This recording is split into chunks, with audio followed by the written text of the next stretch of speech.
I was bleeding, nothing to believe. If we had a healthy tooth here, then it would be okay, because it will be 4 major abutments with not long span. Okay? For you, for your case, if we want a very nice result, we have to have 1 or 2 implants here, if you can afford that. And it will look beautiful. These cases I've seen a lot recently, okay? Making a bridge here is very long, okay? We can do it, mechanically we can do it, but it's very risky. Why? Because the bridge has a long spin, and this span here in the middle, okay, will be very fragile. This area is the middle, okay? The area next to the abutment, okay, will be strong, but in the middle, okay, it's very weak. So it might fracture. It might not fracture. We never know, but it has a higher risk of fracture if we do it in one shot. So in cases like that, we need to add abutments, okay, especially with the implants. Hi, what's up mga kapatid? Yan!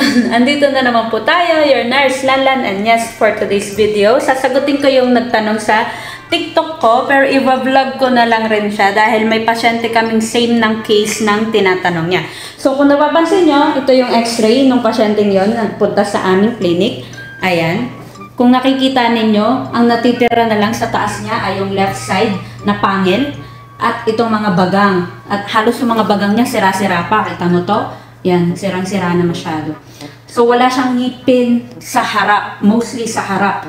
Mga premolar na dalawa dito sa right, tapos lateral, central, central, lateral, may pangil, at 2 premolar. So yan, ang daming nawawala at puro sira pa yung ngipin niya. So nagpunta yung pasyenteng yan dito para magtanong kung pwede siya magpa-fix bridge. Pwede bang i-fix bridge yung ganon na halos wala nang natira sa harap?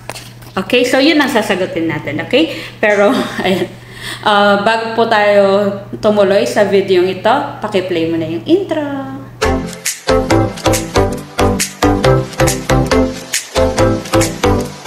So, ayun na nga mga kabayan. Pagka nagpunta po kayo dito sa aming clinic at nagpa-consult ng fixed bridge, kailangan po namin talaga ng x-ray. Ayan, sa x-ray makikita nyo na may mga sira po yung ngipin niya.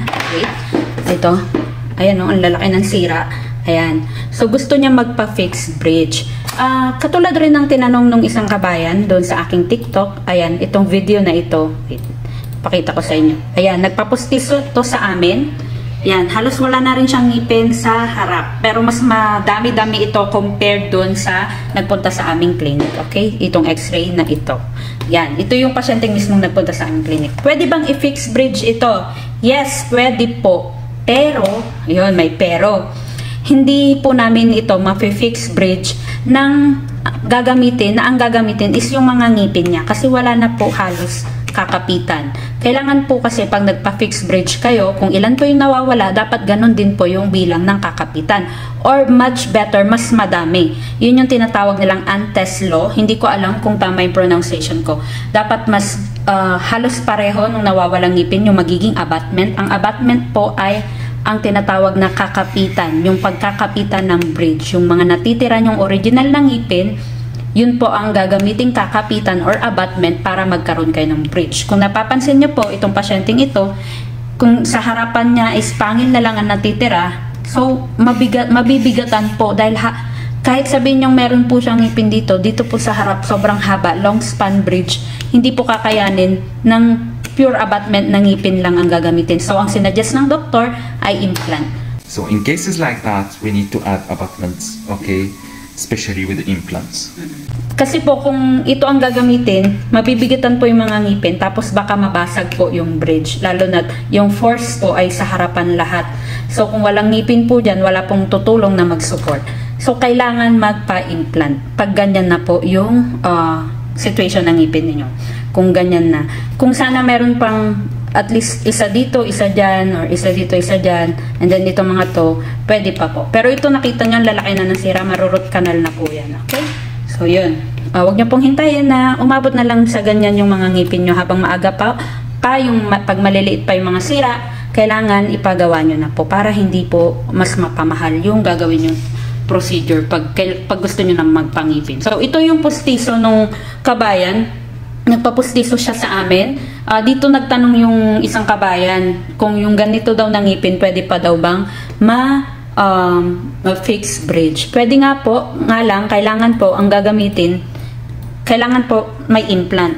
Kasi may hirapan po, kasi ang haba nang nawawala dito.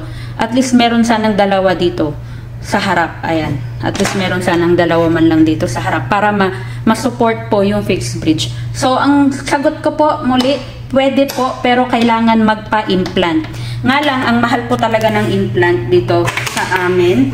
Kahit na sabihin nyo ng discounted siya, mahal pa rin po ang implant talaga. Okay? So, kung meron po kayong mga katanungan, ayan, pwede po kayong tumawag dito sa number na ito. Ayan, ayan yung number. Ayan po. Ayan. Ito rin yung location. Nandyan din po yung location. Okay? Kasi minsan hindi ko po kayo masagot lahat dahil busy rin po ako sa work. So, kung hindi ko po kayo masagot sa mga inquiries nyo sa TikTok, sa Facebook, sa YouTube, tawag po kayo sa receptionist namin. During duty hours lamang po siya sasagot. Friday, hindi po yan sumasagot. So, yun mga kabayan, hanggang dito na lang po yung vlog na to. Ayan, I hope naintindihan ninyo. And yun nga, kung may mga katanungan po kayo, tawag lang po kayo sa receptionist namin during duty hours. Okay? So, yun. Okay, magpapaalam na. Thank you for watching and see you on my next vlog. Bye-bye!